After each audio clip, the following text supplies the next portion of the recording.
पहिली नागपूरमध्ये बैठक होत आहे, शिवसैनिक देखील आहे आणि प्रहार संघटनेचे कार्यकर्ते देखील आहे. कशा संदर्भात बैठक आहे? खरं तर पहिले आत्ता आम्ही प्रहार संघटनेची बैठक बोलावलेली आहे. त्यामध्ये या विभागातली जी प्रहार संघटना आहे त्याच्यामध्ये किती लोक प्रहार एक सामाजिक संघटना म्हणून काम करणार आणि किती लोक शिवसेना म्हणून राजकारणात काम करेल, या सगळ्या संदर्भात आपण चर्चा करतो आहे. अनायसेच योगायोगानं छत्रपती शिवाजी महाराजांचा चित्रपट आहे, तो एकत्रित आम्ही पाहणार आहोत. आणि यासोबतच एक शेतकरी संवाद यात्रा भविष्यात या मे महिन्यात काढायची आहे. शेतकऱ्याच्या संवादासोबत एक कुठला विषय घेऊन येत्या काळात शिवसेना पक्षाचं काय धोरण असलं पाहिजे शेतकऱ्याच्या संदर्भात, दिव्यांग आणि मजुरांच्या संदर्भात आणि प्रकल्पग्रस्त, या सगळ्या विषयासंदर्भात एक संवाद यात्रा काही मंत्री घेऊन, कधी काळी शिंदेसाहेबांना घेऊन एक विचार आम्ही करतो आहे. तो काढाव का नाही काढावं त्याच्यावर चिंतन मंथन आम्ही करतो आहे. शिवसेनेचं शेतकऱ्यांबद्दलचं धोरण आहेच, पण बदलत्या काळामध्ये आपण महाराष्ट्रात जर पाहिलं तर विभागानिहाय आपले पिकं पद्धती बदलतात. जसं कोकणात गेलं तर आंबा आहे, द्राक्ष, तिथे काजू आहे किंवा मत्स्य उत्पादक शेतकरी आहे.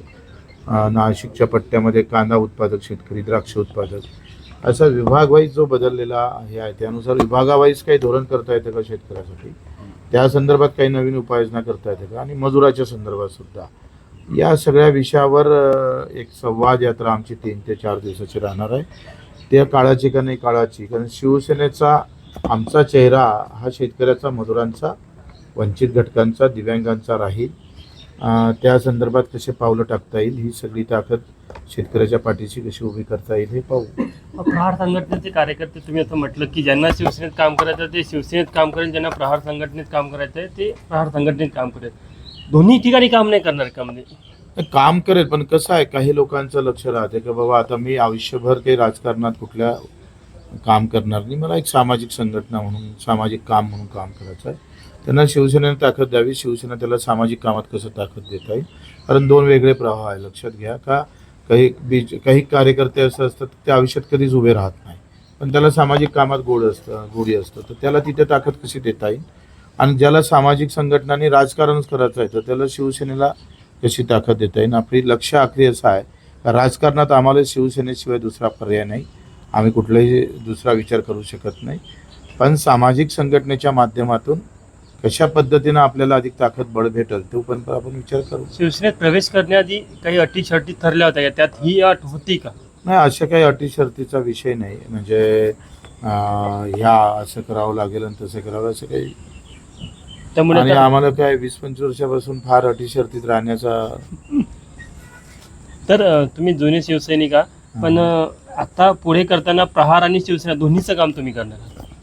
ते पाहू आता, त्याच्या सगळ्या बैठकी घेतो आहे. एक विभागाची बैठक, आता 9 तारखेला पुन्हा अमरावती विभागाची बैठक आहे, मग मराठवाडा विभागाची आहे, मग पश्चिम महाराष्ट्राची, कोकण विभागाची, मुंबईची, अशा बैठकी करून त्यातून काय सूर निघतं आणि कसं सोयीचं होईल. कसं आहे, आखरी आम्हाला शिवसेना राजकारणात मजबूत करायची आहे.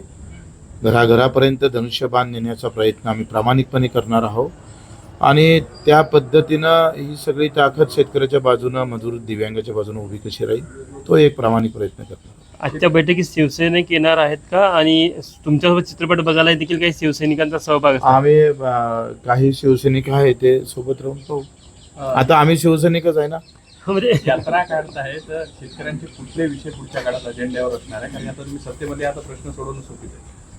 खरं तर प्रोत्साहन निधी आहे, कर्ज माफीमधला जो महत्त्वाचा गुंता राहिलेला आहे का, प्रोत्साहन निधी जो 50,000 दिलेला आहे तो फार कमी दिला गेला.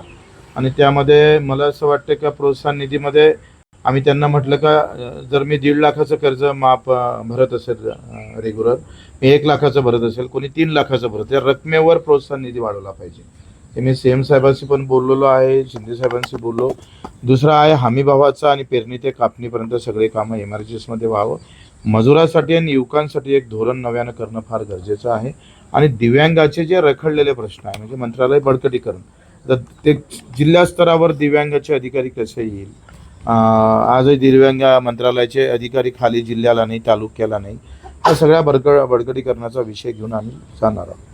छत्रपती संभाजीनगरमध्ये अतिक्रमण कारवाई दरम्यान एका दिव्यांग महिलेचं दुकान जे होतं ते तोडण्यात आलेलं आहे, ते आंदोलनही करतायत. ॲक्च्युली ही भूमिका योग्य वाटते का? मला असं वाटतं का कुठल्याही अधिकाऱ्यांना इतकं निर्दयी गरज नव्हती.